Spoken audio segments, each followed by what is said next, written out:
Hansel and Gretel. Once upon a time there dwelt near a large wood a poor woodcutter with his wife and 2 children by his former marriage, a little boy called Hansel and a girl named Gretel. He had little enough to break or bite, and once, when there was a great famine in the land, he could not procure even his daily bread, and as he lay thinking in his bed one evening, rolling about for trouble, he sighed and said to himself, "What will become of us? How can we feed our children when we have no more than we can eat ourselves?" "No, then, my husband," answered she, "we will lead them away quite early in the morning into the thickest part of the wood, and there make them a fire and give them each a little piece of bread. Then we will go to our work and leave them alone, so they will not find the way home again, and we shall be freed from them." "No, wife," replied he, "that I can never do. How can you bring your heart to leave my children all alone in the wood? For the wild beasts will soon come and tear them to pieces." "Oh, you simpleton," said she, "then we must all 4 die of hunger. You had better plane the coffins for us." But she left him no peace till he consented, saying, but I shall regret the poor children." The 2 children, however, had not gone to sleep for very hunger, and so they overheard what the stepmother said to their father. Gretel wept bitterly, and said to Hansel, "What will become of us?" "Be quiet, Gretel," said he. "Do not cry. I will soon help you." And as soon as their parents had fallen asleep, he got up, put on his coat, and, unbarring the back door, slipped out. The moon shone brilliantly, and the white pebbles which lay before the door seemed like silver pieces. They glittered so brightly. Hansel stooped down and put as many into his pocket as it would hold, and then going back, he said to Gretel, "Be comforted, dear sister, and sleep in peace. God will not forsake us." And so saying, he went to bed again. The next morning, before the sun arose, the wife went and awoke the 2 children. "Get up, you lazy things! We are going into the forest to chop wood." Then she gave them each a piece of bread, saying, "There is something for your dinner. Do not eat it before the time, for you will get nothing else." Gretel took the bread in her apron, for Hansel's pocket was full of pebbles, and so they all set out upon their way. When they had gone a little distance, Hansel stood still and peeped back at the house, and this he repeated several times, till his father said, "Hansel, what are you peeping at, and why do you lag behind? Take care, and remember your legs." "Ah, father," said Hansel, "I am looking at my white cat sitting upon the roof of the house and trying to say good-bye." "You simpleton," said the wife, "that is not a cat. It is only the sun shining on the white chimney." But, in reality, Hansel was not looking at a cat, but every time he stopped, he dropped a pebble out of his pocket upon the path. When they came to the middle of the forest, the father told the children to collect wood, and he would make them a fire so that they should not be cold. So Hansel and Gretel gathered together quite a little mountain of twigs. Then they set fire to them, and as the flame burned up high, the wife said, "Now, you children, lie down near the fire and rest yourselves while we go out into the forest and chop wood. When we are ready, I will come and call you." Hansel and Gretel sat down by the fire, and when it was noon, each ate the piece of bread, and because they could hear the blows of an axe, they thought their father was near. But it was not an axe, but a branch which he had bound to a withered tree, so as to be blown to and fro by the wind. They waited so long that at last their eyes closed from weariness, and they fell fast asleep. When they awoke, it was quite dark, and Gretel began to cry, "How shall we get out of the wood?" But Hansel tried to comfort her by saying, "Wait a little while till the moon rises, and then we will quickly find the way." The moon soon shone forth, and Hansel, taking his sister's hand, followed the pebbles, which glittered like new-coined silver pieces, and showed them the path. All night long they walked on, and as day broke, they came to their father's house. They knocked at the door, and when the wife opened it and saw Hansel and Gretel, she exclaimed, "You wicked children! Why did you sleep so long in the wood? We thought you were never coming home again." But their father was very glad, for it had grieved his heart to leave them all alone. Not long afterward, there was again great scarcity in every corner of the land, and one night the children overheard their stepmother saying to their father, "Everything is again consumed. We have only half a loaf left, and then the song is ended. The children must be sent away. We will take them deeper into the wood, so that they may not find the way out again. It is the only means of escape for us." But her husband felt heavy at heart, and thought it were better to share the last crust with the children. His wife, however, would listen to nothing that he said, and scolded and reproached him without end. He who says A must say B too, and he who consents the first time must also the second. The children, however, had heard the conversation as they lay awake, and as soon as the old people went to sleep, Hansel got up, intending to pick up some pebbles as before. But the wife had locked the door, so that he could not get out. Nevertheless, he comforted Gretel, saying, "Do not cry, sleep in quiet. The good God will not forsake us." Early in the morning, the stepmother came and pulled them out of bed, and gave them each a slice of bread, which was still smaller than the former piece. On the way, Hansel broke his in his pocket, and stooping every now and then, dropped a crumb upon the path. "Hansel, why do you stop and look about?" said the father. "Keep in the path." "I am looking at my little dove," answered Hansel, "nodding a good-bye to me." "Simpleton," said the wife, "that is no dove, but only the sun shining on the chimney." But Hansel still kept dropping crumbs as he went along. The mother led the children deep into the wood, where they had never been before, and there, making an immense fire, she said to them, "Sit down here and rest, and when you feel tired, you can sleep for a little while. We are going into the forest to hew wood, and in the evening, when we are ready, we will come and fetch you." When noon came, Gretel shared her bread with Hansel, who had strewn his on the path.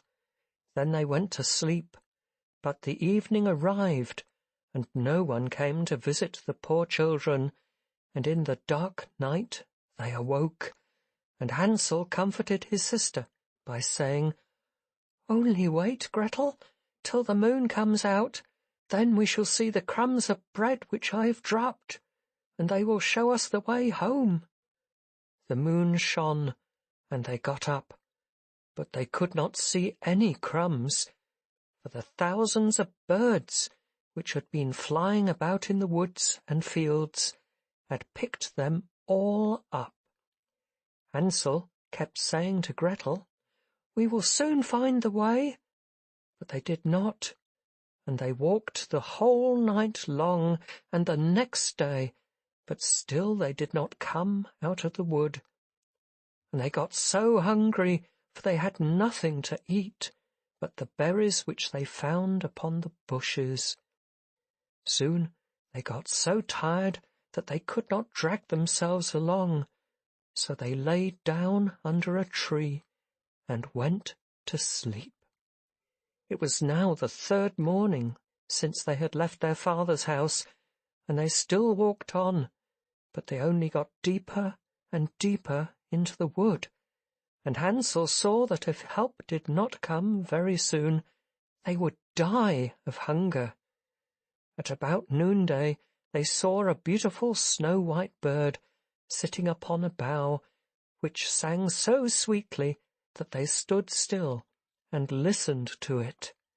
It soon ceased, and spreading its wings flew off, and they followed it until it arrived at a cottage, upon the roof of which it perched, and when they went close up to it, they saw that the cottage was made of bread and cakes, and the window panes were made of clear sugar. "We will go in there," said Hansel, "and have a glorious feast. I will eat a piece of the roof, and you can eat the window.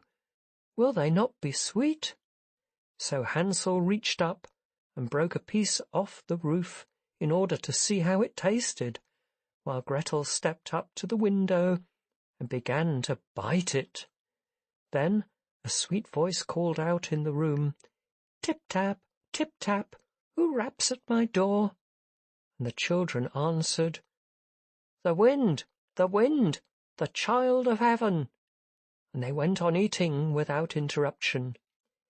Hansel thought the roof tasted very nice, so he tore off a great piece, while Gretel broke a large round pane out of the window and sat down quite contentedly. Just then the door opened, and a very old woman walking upon crutches came out. Hansel and Gretel were so frightened that they let fall what they had in their hands, but the old woman, nodding her head, said, "Ah, you dear children, what has brought you here? Come in and stop with me, and no harm shall befall you." And so saying, she took them both by the hand and led them into her cottage.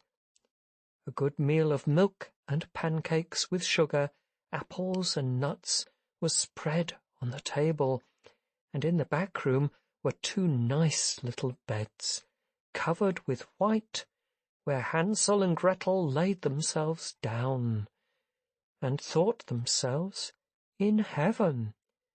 The old woman behaved very kindly to them, but in reality she was a wicked witch, who waylaid children and built the bread house in order to entice them in. But as soon as they were in her power, she killed them, cooked and ate them, and made a great festival of the day.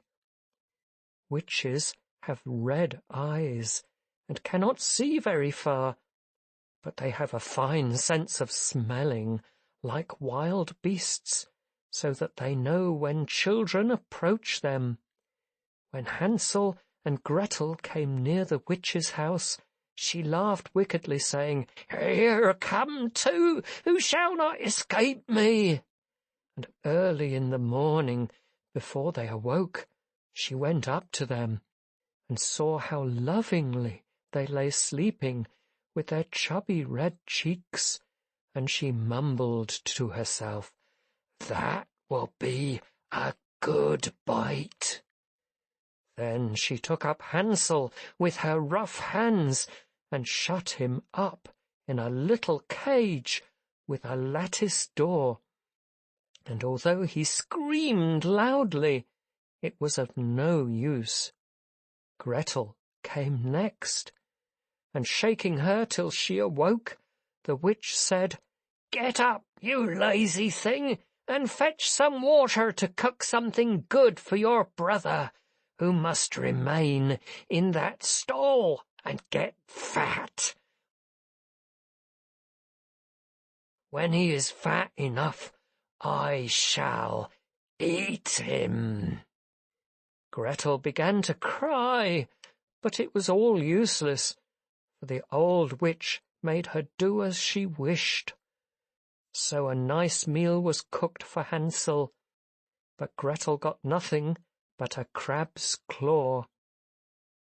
Every morning the old witch came to the cage and said, "Hansel, stretch out your finger that I may feel whether you are getting fat."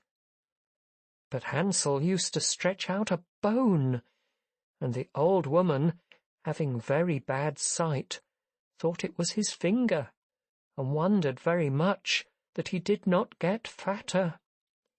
When 4 weeks had passed, and Hansel still kept quite lean, she lost all her patience, and would not wait any longer. "Gretel," she called out in a passion, "get some water quickly. Be Hansel fat or lean, this morning I will kill and cook him." Oh, how the poor little sister grieved as she was forced to fetch the water, and fast the tears ran down her cheeks. "Dear good God, help us now!" she exclaimed.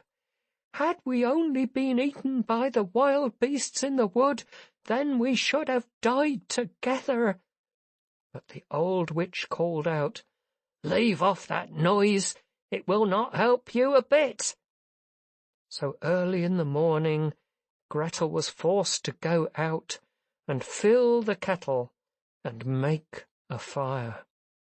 "First we will bake, however," said the old woman. "I have already heated the oven and kneaded the dough." And so saying, she pushed poor Gretel up to the oven, out of which the flames were burning fiercely. "Creep in," said the witch, "and see if it is hot enough, and then we will put in the bread." But she intended, when Gretel got in, to shut up the oven and let her bake, so that she might eat her as well as Hansel. Gretel perceived what her thoughts were, and said, "I do not know how to do it. How shall I get in?" "You stupid goose," said she, "the opening is big enough. See, I could even get in myself." And she got up and put her head into the oven. Then Gretel gave her a push, so that she fell right in, and then, shutting the iron door, she bolted it. Oh, how horribly she howled! But Gretel ran away, and left the ungodly witch to burn to ashes. Now she ran to Hansel, and opening his door, called out, "Hansel, we are saved! The old witch is dead." So he sprang out like a bird out of his cage when the door is opened, and they were so glad that they fell upon each other's neck and kissed each other over and over again. And now, as there was nothing to fear, they went into the witch's house, where in every corner were caskets full of pearls and precious stones. "These are better than pebbles," said Hansel, putting as many into his pocket as it would hold, while Gretel thought, "I will take some too," and filled her apron full. "We must be off now," said Hansel, "and get out of this enchanted forest." But when they had walked for 2 hours, they came to a large piece of water. "We cannot get over," said Hansel. "I can see no bridge at all," "And there is no boat either," said Gretel. "But there swims a white duck, and I will ask her to help us over." And she sang, "Little duck, good little duck, Gretel and Hansel, here we stand. There is neither stile nor bridge. Take us on your back to land." So the duck came to them, and Hansel sat himself on, and bade his sister sit behind him. "No," answered Gretel, "that will be too much for their duck. She shall take us over one at a time." This the good little bird did, and when both were happily arrived on the other side, and had gone a little way, they came to a well-known wood, which they knew the better every step they went, and at last they perceived their father's house. Then they began to run, and, bursting into the house, they fell into their father's arms. He had not had one happy hour since he had left the children in the forest, and his wife was dead. Gretel shook her apron, and the pearls and precious stones rolled out upon the floor, and Hansel threw down one handful after the other out of his pocket. Then all their sorrows were ended, and they lived together in great happiness.